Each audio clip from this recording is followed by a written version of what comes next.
Bonjour bien-aimés dans le Seigneur, nous voilà aujourd'hui encore dans notre rubrique Un jour, une parole, 365 jours. Nous avions commencé une série avec les fruits spirituels.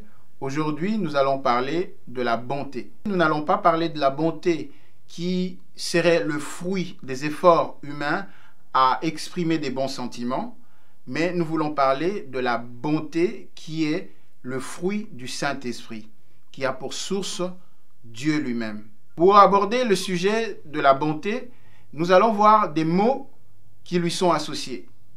La bonté est associée à la charité, l'altruisme, la générosité et voire même la bienveillance, qui n'est pas exactement la même chose puisque nous allons voir que la bienveillance aussi fait partie des fruits spirituels. Le dictionnaire définit la bonté comme étant une qualité appartenant au domaine de la morale. Il y a même d'autres versions de définition qui associent la bonté à la morale religieuse. Alors, la définition de la bonté est la disposition de quelqu'un d'être charitable, d'être bienveillant et d'être généreux. Puisque le thème de la bonté, nous développons par rapport à la Bible et par rapport aux fruits spirituels, nous allons prendre l'aspect de la bonté qui est associé à l'altruisme. Nous allons voir, c'est une disposition de caractère qui conduit à s'intéresser, à se dévouer, à se consacrer et à vouloir faire le bien aux autres, à les aider, à faire preuve de générosité envers eux sans rien attendre en retour. Nous voyons ici l'aspect de la bonté qui est associé à l'altruisme. Nous voyons que c'est la disposition de caractère qui conduit à s'intéresser, à se dévouer, à se consacrer et à vouloir faire le bien aux autres, à les aider, à faire preuve de générosité envers eux et sans rien attendre en retour. Sans rien attendre en retour. Nous voyons souvent à travers le monde les hommes puissants, les grands hommes ou les gens avec beaucoup de possibilités, pour la plupart créent des fondations. Et le but de ces fondations, c'est venir en aide aux démunis ou aux personnes qui sont défavorisées. Ce n'est pas une mauvaise chose en soi. Mais en réalité, quand nous voyons la motivation derrière la création de la plupart des fondations, il y a toujours en retour une attente de la reconnaissance ou certains avantages d'autre nature. Mais nous n'allons pas nous attarder par rapport à ça, puisque ce qui nous intéresse, c'est la bonté de l'Éternel. Et nous allons voir un passage de la Bible qui fait une distinction nette par rapport à la bonté selon l'humain, selon l'humanité, et la bonté de l'Éternel. Nous allons faire très attention avec ce passage ici. Proverbe 20, le verset 6 nous dit « Beaucoup de gens proclament leur bonté, mais un homme fidèle, qui le trouvera ?» Ici, le passage de Proverbe 20, le verset 6 nous dit « Beaucoup de gens proclament leur bonté. » Mais un homme fidèle, qui le trouvera? Ici, c'est clair et net que la Bible considère la bonté de l'homme selon l'humanité comme étant une bonté dépourvue de la fidélité. Puisque ceux qui proclament leur bonté ne sont pas nécessairement fidèles quant aux engagements vis-à-vis de ceux qui attendent quelque chose de leur part. Ici, nous voyons une différence nette selon la générosité ou la charité selon l'homme et la bonté de l'Éternel. Ici, cette bonté est dépourvue de la fidélité. Nous allons voir un passage dans Marc 10, le verset 17-18. C'est la réponse du Seigneur Jésus à la demande du jeune homme riche. Nous lisons « Comme Jésus se mettait en chemin, un homme accourut et se jetant à genoux devant lui.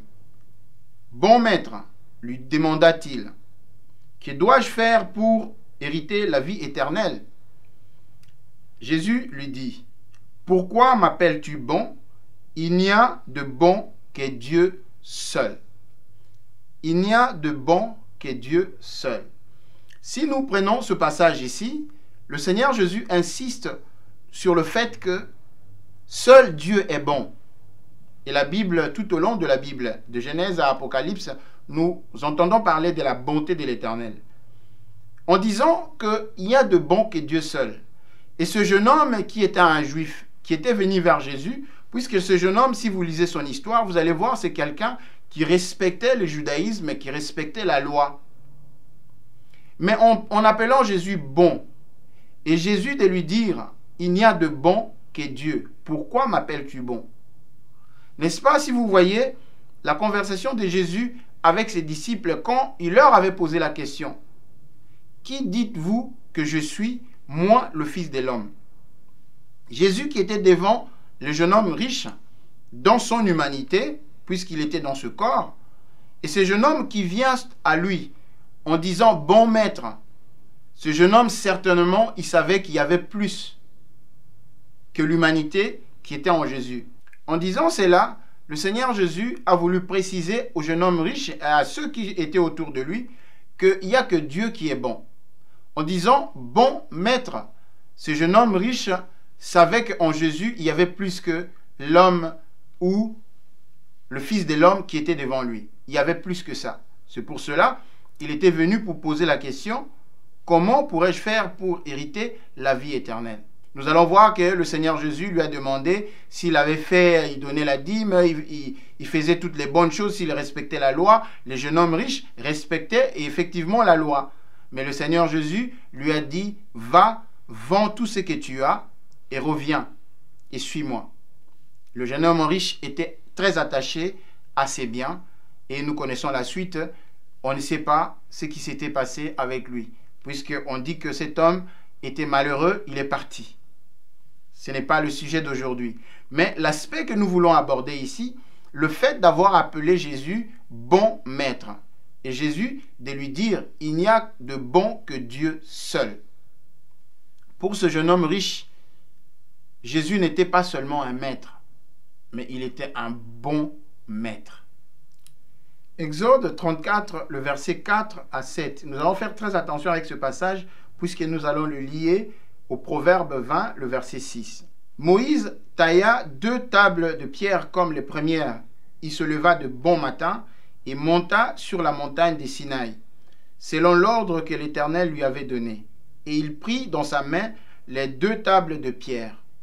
L'Éternel descendit dans une nuée et se tint là auprès de lui et proclama le nom de l'Éternel. Et l'Éternel passa devant lui, s'écria, l'Éternel, l'Éternel, Dieu miséricordieux, compatissant, lent à la colère, riche en bonté et en fidélité. Ici, nous voyons que dans ce passage ici, nous entendons ce qui est dit, l'Éternel, l'Éternel, Dieu miséricordieux et compatissant, lent à la colère, riche en bonté et en fidélité. Nous avons vu dans Proverbe 20, le verset 6, que la plupart des gens proclament leur bonté, mais un homme fidèle, qui le trouvera? Ici, nous voyons que la bonté de l'Éternel est associée à la compassion, la bonté de l'Éternel est associée à sa miséricorde, la bonté de l'Éternel est associée du fait que Dieu est lent à la colère. La bonté de l'Éternel est associée à la fidélité. Et la Bible nous dit ici, riche en bonté et en fidélité. Si nous voulons apprendre à être bons, selon le standard de la bonté de l'Éternel, nous devons apprendre la compassion, la miséricorde, être lent à se mettre en colère, être riche en bonté et riche en fidélité. Ce qui est vraiment le contraire de ce que nous avons vu dans Proverbe 20, le verset 6, qui parle de ceux qui proclament leur bonté.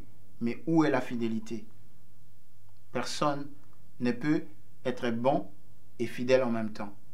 Nous ne sommes pas capables, si ce n'est l'apport du Saint-Esprit dans notre vie. Nous continuons la suite. Nous allons lire le psaume 145, le verset 7 et 9. L'Éternel est miséricordieux et compatissant, lent à la colère, plein de bonté. L'Éternel est bon envers tous, et ses compassions s'étendent sur toutes ses œuvres. Toutes tes œuvres te loueront, ô Éternel. et tes fidèles te béniront. Ici, nous voyons le standard de la bonté de l'Éternel est toujours lié à la compassion, à la miséricorde, le fait que Dieu est lent à la colère, plein de bonté. Dieu est bon envers tous. Le soleil se lève chaque matin pour tous, même pour ceux qui n'aiment pas Dieu, même ceux qui ne croient pas en lui. Mais la Bible nous dit Dieu est bon. Dieu n'a pas éliminé tous les autres et gardé seulement ceux qui croient en lui. Mais Dieu est bon envers tous. Nous allons voir ce passage dans Ésaïe 38, 16. Le roi Ézéchias rend grâce à Dieu après sa guérison. Nous allons lire ce passage. Nous lisons, « Seigneur, c'est par tes bontés qu'on jouit de la vie, et c'est par elles que je respire encore. Tu me rétablis, tu me rends la vie. » Ici, nous voyons que le roi Ézéchias est en train de rendre grâce à Dieu pour ses bienfaits. C'est merveilleux, n'est-ce pas? Et nous allons voir maintenant par rapport au Seigneur Jésus.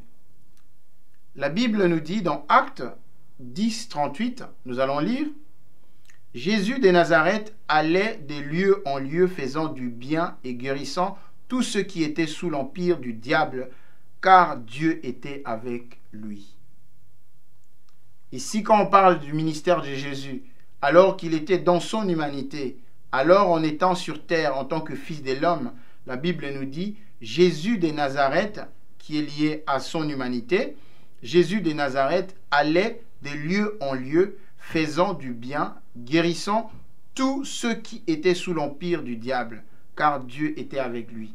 Jésus bénissait, il guérissait, il faisait du bien sans exception. Voilà à quel niveau nous pouvons trouver le standard de la bonté de l'Éternel. Ici, le Seigneur Jésus faisait du bien. Il ne disait même pas le fait que je t'ai guéri, suis-moi, fais ceci pour moi. À d'autres, il disait, tu es guéri, va-t'en. Le Seigneur Jésus, en faisant du bien, n'attendait rien en retour. Au contraire, ceux qui avaient trouvé leur guérison, il y en a d'autres qui ne revenaient même pas le remercier et lui rendre grâce. Alors nous avons une recommandation dans la parole de Dieu. Éphésiens 4, 32 nous dit, c'est une recommandation. Soyez bons les uns envers les autres, compatissants, vous pardonnant réciproquement comme Dieu vous a pardonné en Christ.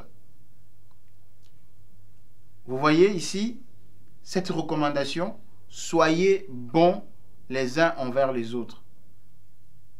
Ici, nous voyons que ce n'est pas que nous sommes bons, mais c'est une recommandation, un rappel que nous devons être bons les uns envers les autres. Compatissant, nous voyons la compassion. Compatissant, vous pardonnant réciproquement. Dieu nous a pardonné en Jésus-Christ.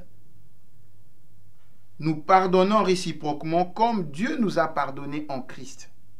Puisque Dieu nous a pardonné en Christ, nous devons nous pardonner aussi les uns les autres. Et si nous sommes bons, nous devons aussi pardonner les autres et montrer de la compassion envers les autres. Alors, que faire? La Bible nous donne ici dans Éphésiens 5, 1 et 2.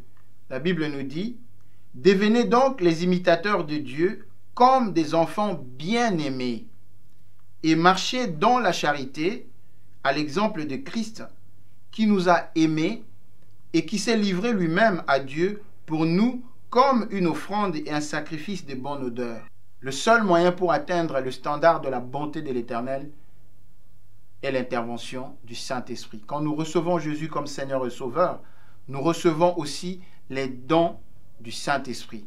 Et parmi les dons du Saint-Esprit, nous avons un paquet qui s'appelle les fruits spirituels. Et parmi les fruits spirituels, nous avons la bonté.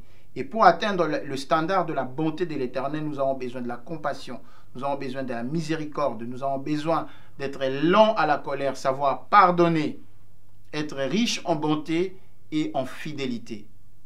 Ce ne sera que en ce moment-là que nous pouvons atteindre le standard de la bonté de l'Éternel. Alors on peut se poser la question, est-il possible de développer la bonté de l'Éternel? La réponse se trouve dans Éphésiens 3, 20.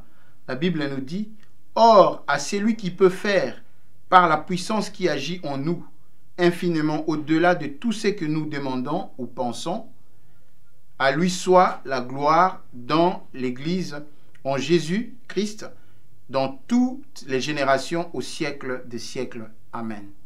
Nous allons continuer la suite de notre étude très prochainement. Que Dieu vous bénisse.